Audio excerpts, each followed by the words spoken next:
For every struggle in your life, there is a strategy. They didn't get it either. I'm gonna try y'all. For every struggle in your life, there is a strategy. They got it. On the outside, people don't look broken. You don't see bruises, and you don't see scratches, and you don't see scrapes, and people don't walk around in a big cast, and so you can't tell with the naked eye. The problem is that there's a malfunction on the inside. So many times, depression, what it feels like is this, that I'm so afraid to share what's going on the inside because I'm afraid it might destroy you. So what I do is I bury it on the inside of myself, only to destroy myself. When it comes to things that really matter in life, I think all of us know that better is a perspective. You know why you think some people's lives are better than yours? Because you see the part that they show you. They might have a better house, but I wonder what goes on inside. And see, you don't know which one's better.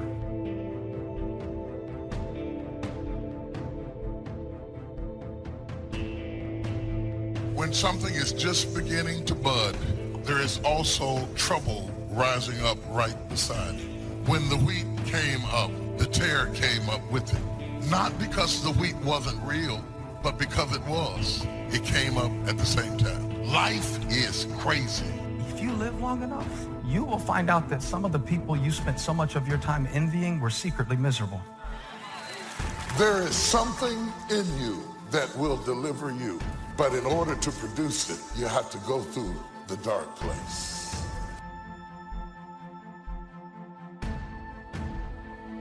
You will grow through what you go through.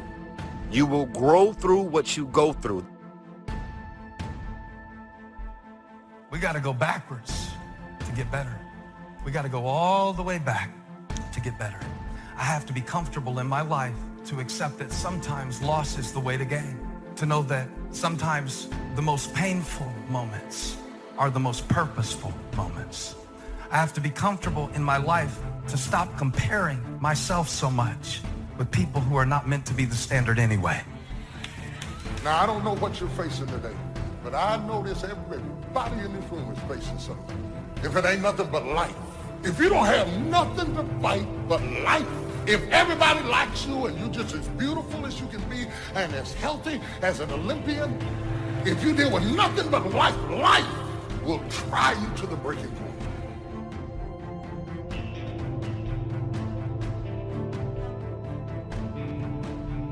It can be the best time in your life and the worst time all at the same time.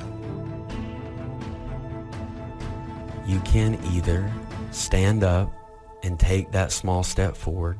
You don't have to know where you're going. You don't have to have the perfect plan. You don't have to know what tomorrow holds. But you can either get up and take that small step, or you're going to sit at that kitchen counter for the rest of your life.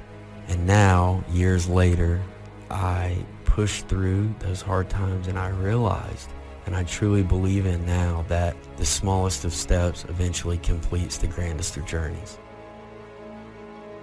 You can have what other people can't have. You can go where other people can't go. You can ask what other people can't ask for, because you are not a whosoever. Quit acting like a whosoever. Quit asking like a whosoever. Quit asking like you don't have a right to go in boldly and ask. You are a chosen generation. You are a peculiar people. Say, I'm not a whosoever. Our problems do not overshadow our purpose. Our weaknesses do not discount our work, and our deficiencies definitely do not delay our destiny. We have to learn how to work our weakness. You gotta work your weakness, because all of us to some degree have a thorn in our flesh. We all have gaps, we all have deficiency, we've all made mistakes, we've all got these things that feel like a thorn in our flesh. If you wish to be successful, study success. If you wish to be happy, study happiness. Happiness is not an accident. It is first a study and then a practice. You would naturally assume that most people would make a careful study of them. Why they do not is yet another example of those aspects of life that fall into the category of mysteries of the mind. Remember, major keys to your better future are going to be ideas and information. Open people like to live on the periphery of boundaries. And they like to break boundaries between things because interesting things happen when you think a different way, when you think outside of the box, so to speak. That's what open people do. They always think outside of the box, no matter what box you put them in. You know, and sometimes you meet people that are so open that they're completely disorganized. Their thought process is almost completely associational, like a dreamer. They just jump from one thing to another, and they're very interesting to talk to. It's very hard for those people to get their lives together because they're interested in absolutely everything, and their attention just flits all over the place. If we have any lack, it is not because we lack money or opportunity or resources. It is because we lack ideas that have taken form from information. If you search, you will find. So that is the way to discover ideas and life-changing information. Search. In order to find, you must search. You must go and engage in conversations with people of substance. You must go looking, go searching. Rarely does a good idea interrupt you. And as you make a diligent search, you will find just the ideas you need. Everybody's been through some shit in their childhood. Alcohol and drug abuse, family members, grandmother, family dying, and it all sets you back. It's a setback for a setup to get to the ultimate blessings. And I came to speak to somebody today who has some triumph in your life, but you've also got some trouble. You've got some joy in your life, but you've also got some sadness.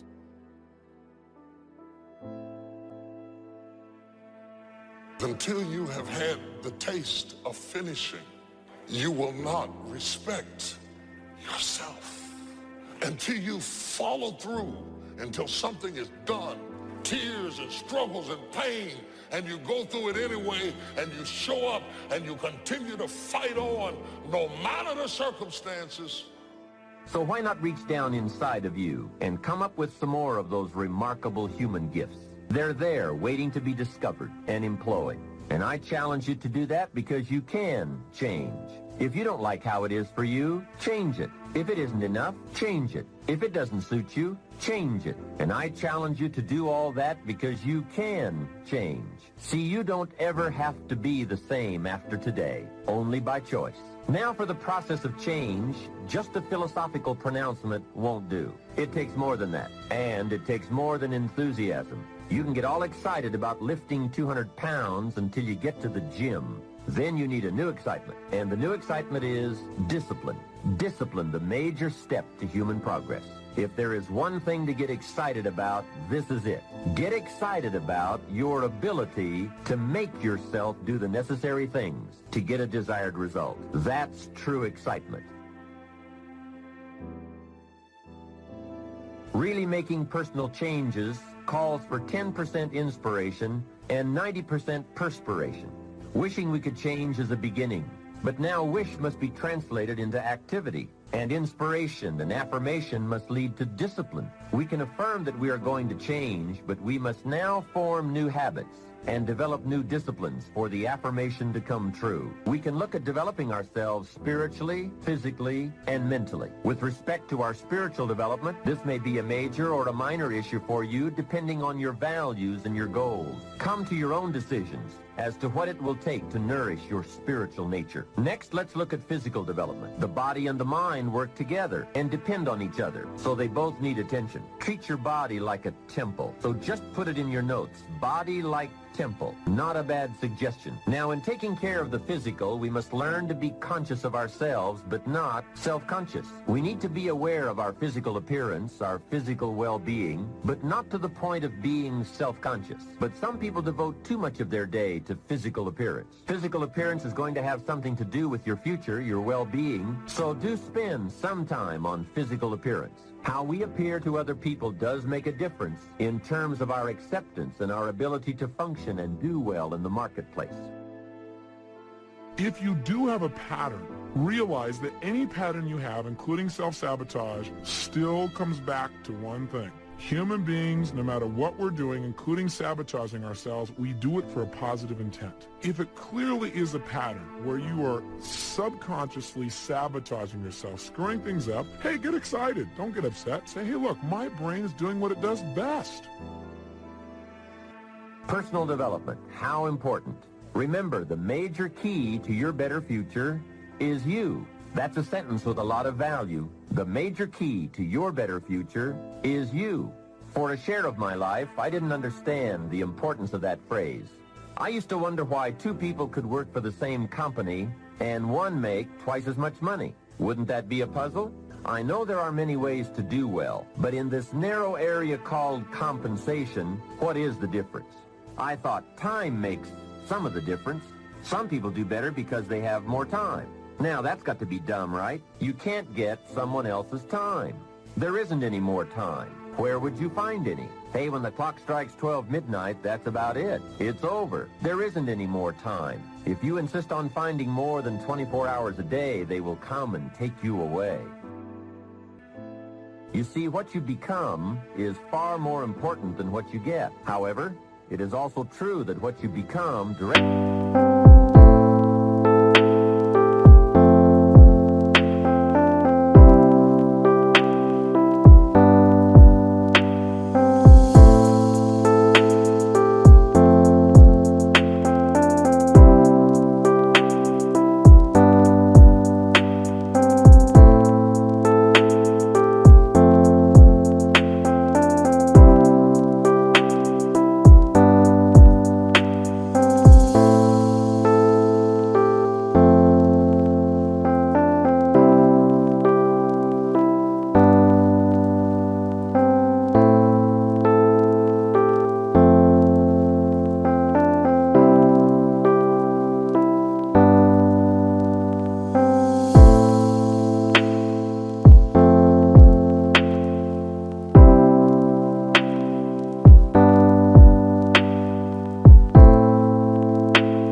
influences what you get. Most of what we have attracted by the person we have become. So here's the great challenge of life. You can have more than you've got because you can become more than you are. That is the great focus of attention for life change.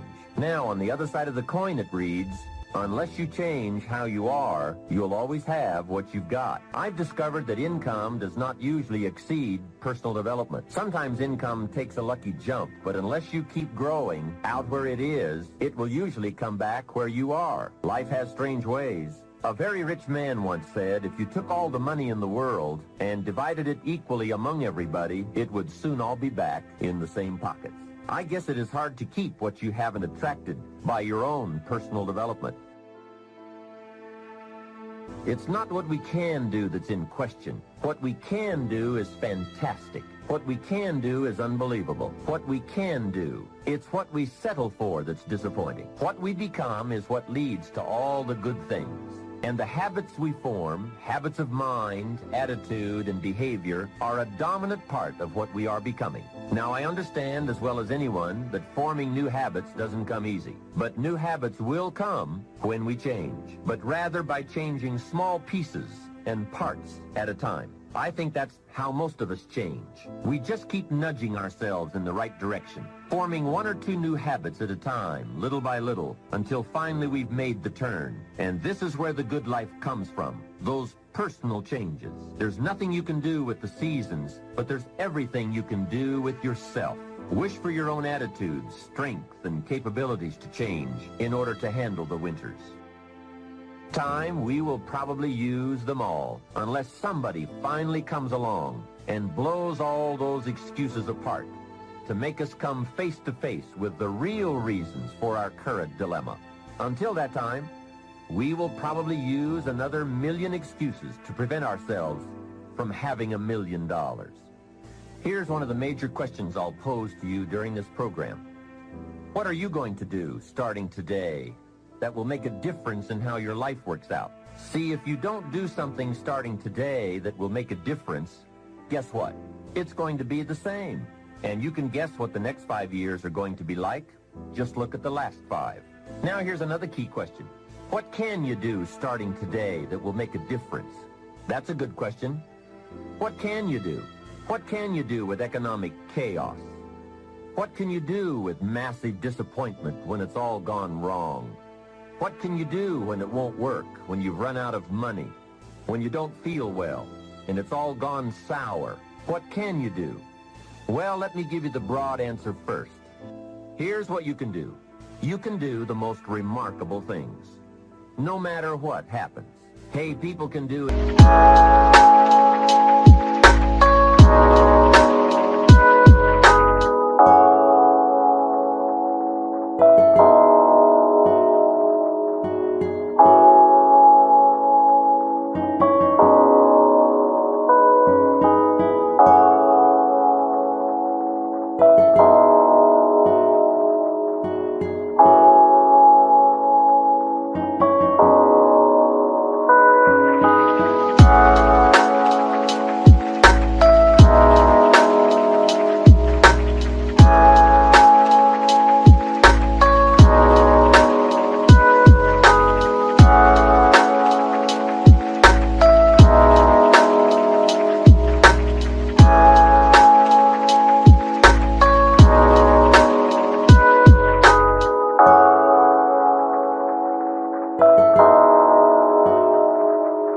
Incredible things, unbelievable things.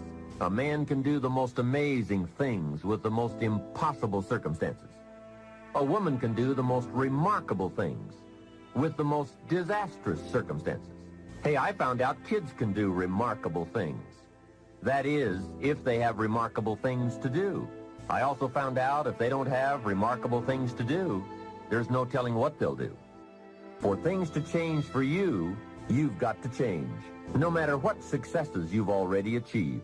Otherwise, it isn't going to change for you. I sure hope things will change. That seemed to be my only hope. If it wasn't going to change, I was in serious trouble. Then I found out it wasn't going to change, and I was in serious trouble. Hey, remember, it isn't going to change. Not long ago, I did a seminar for a group of oil company executives during their convention in Honolulu. Sitting around this conference table, one of them asked, "Mr. Rohn, you know some important people around the world. What do you think the next 10 years are going to be like?" I said, "Gentlemen, I do know the right people. I can tell you." So they all listened very carefully. I said, "Gentlemen, based on the people I know and from the best of my own experience, I've concluded that in the coming 10 years, it's going to be about like it's always been.